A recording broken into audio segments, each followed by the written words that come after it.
하루의 시작을 말씀으로 5월 27일 화목한 큐티 목요일에 오신 여러분들을 환영합니다. 오늘도 저를 따라서 함께 큐티를 해보도록 할게요. 먼저 기도하고 시작하도록 하겠습니다. 하나님, 오늘도 우리 눈을 열어서 주의 말씀에서 놀라운 것을 보게 해주세요. 예수님의 이름으로 기도드립니다. 아멘. 오늘의 말씀은 사무엘하 15장 7절부터 18절 말씀입니다. 먼저 한번 들려드리도록 하겠습니다. 4년이 지난 후에 압살롬이 다윗 왕에게 말했습니다. 제가 헤브론으로 가는 것을 허락해 주십시오. 여호와께 약속한 것이 있으니 그 약속을 지키고 싶습니다. 아람 땅 그술에 살 때 저는 만약 여호와께서 저를 다시 예루살렘으로 돌아가게 해주신다면 여호와를 헤브론에서 예배드리겠습니다라고 약속한 적이 있습니다. 그러자 왕이 말했습니다. 평안히 가거라. 그래서 압살롬은 헤브론으로 갔습니다. 그러나 압살롬은 이스라엘의 모든 지파에 몰래 사자들을 보냈습니다. 사자들은 백성들에게 나팔 소리가 울리면 압살롬이 헤브론에서 왕이 되었다고 외치시오라고 말했습니다. 압살롬은 자기와 함께 갈 사람 200명을 초대했습니다. 그들은 압살롬과 함께 예루살렘을 떠났지만 압살롬이 무슨 일을 꾸미고 있는지는 몰랐습니다. 다윗에게 도움을 주던 사람 중에 아히도벨이라는 사람이 있었는데 아히도벨은 길로 막을 사람이었습니다.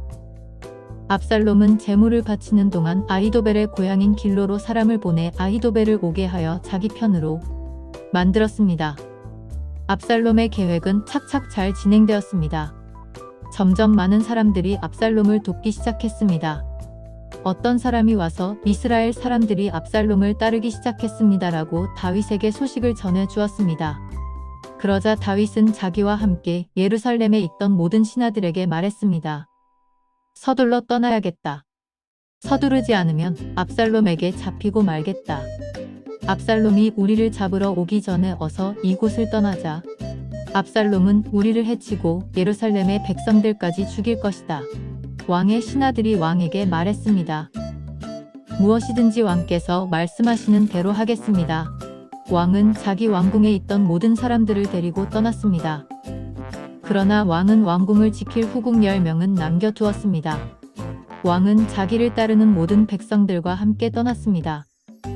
그들이 성을 빠져나갈 때에 그 성의 마지막 집에서 멈춰 섰습니다. 왕의 모든 종들이 왕의 곁을 지나갔습니다. 모든 그렛 사람과 모든 블렛 사람과 왕의 호위병들도 왕의 곁을 지나갔습니다. 가드에서 와서 다윗을 따랐던 600명도 왕의 곁을 지나갔습니다. 설명하도록 하겠습니다. 오늘의 이야기는 다윗과 압살롬의 이야기입니다. 압살롬이 먼저 오늘 무엇을 요청했나요? 7절 말씀 보니까요. 압살롬이 4년이 지난 후에 다윗 왕에게 말했습니다. 제가 헤브론으로 가는 것을 허락해 주십시오. 여호와께 약속한 것이 있으니 그 약속을 지키고 싶습니다 라고 하면서 왕이시여 제가 헤브론으로 가게 해주세요 라고 말을 했고요. 왕에게 요청한 이유는 그 약속은 바로 8절에 있어요. 저는 만약 여호와께서 다시 예루살렘으로 돌아가게 해주신다면 여호와를 헤브론에서 예배드리겠습니다 라고 약속한 적이 있습니다. 그러니까 가게 해주세요 라고 말을 했고요. 그랬더니 압살롬의 아버지이자 왕이었던 다윗이 9절 말씀에서 평안히 가거라 라고 하면서 압살롬이 가라고 했습니다. 압살롬을 갈 수 있게 해주었습니다. 그런데 압살롬이 정말 예배를 드리러 갔던 곳일까요? 그에게는 교묘한 계략이 있던 것 같습니다. 왜냐하면 10절 말씀 보니까 압살롬은 모든 이스라엘 지파에 사자들을 보냈습니다. 여기서 몰래 사자들을 보냈고요. 이 사자들은 나팔 소리가 울리면 압살롬이 헤브론에서 왕이 되었다라고 외치라고 시켰습니다. 왕은 다윗 아버지인데 아버지 다윗을 밀어내고 자신이 왕이 되겠다는 소식을 전하러 가는 거예요. 곧 반역을 시키는 거죠.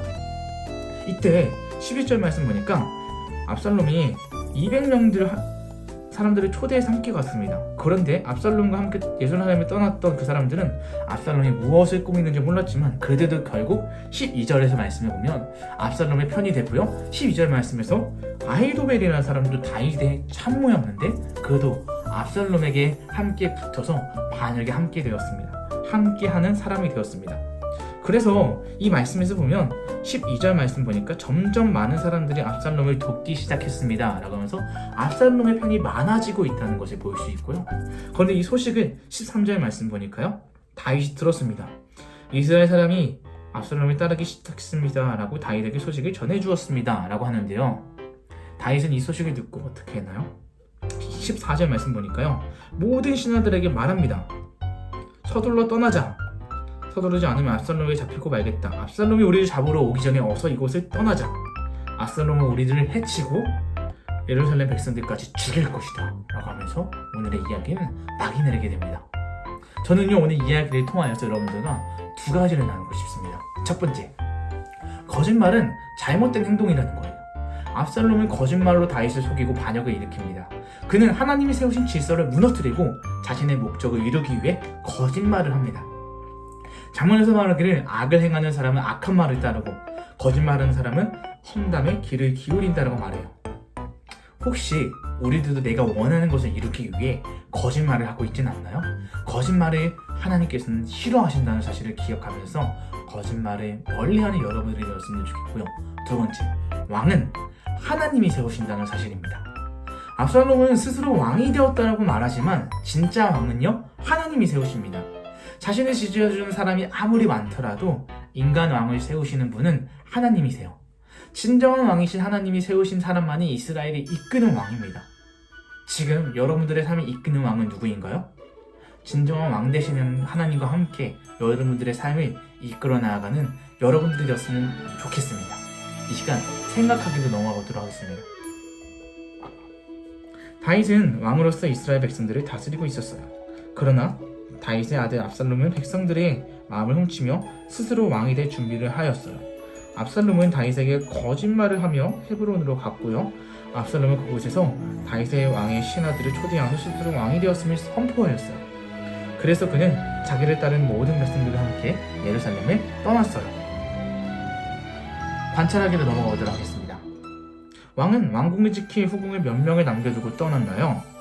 16절 말씀 보니까요, 그러나 왕은 왕궁을 지킬 후궁 10명을 남겨두었습니다 라고 말하고 있습니다.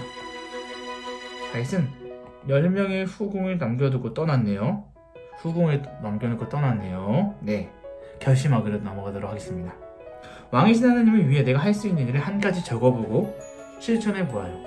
저는 찬양하기를 적어보실 수 있을 것 같아요. 찬양하기. 여러분들도 왕 되신 하나님을 찬양하거나 기도하거나 그 말씀에 순종하는 것들 한 가지를 실천해보는 여러분들 오늘 하루가 되었으면 좋겠습니다. 기도하고 오늘 말씀 마치도록 하겠습니다.